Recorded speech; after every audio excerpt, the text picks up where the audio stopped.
sa mga kasama natin dito. Bakit po? Natatakot ba tayo kay Martin Romualdez? Siguro po yung iba sa inyo natatakot. Ginoong Pangulo, naghalo na po ang balat sa tinalupan. Bakit po?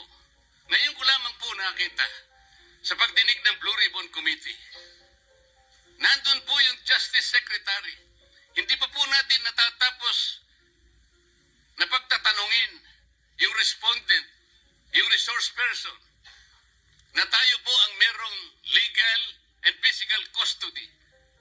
Hindi ko maintindihan kung bakit dadalhin niya sa kanyang opisina at pagbalik niya, meron na siyang supplemental affidavit. Ano po ba itong nangyayari sa atin?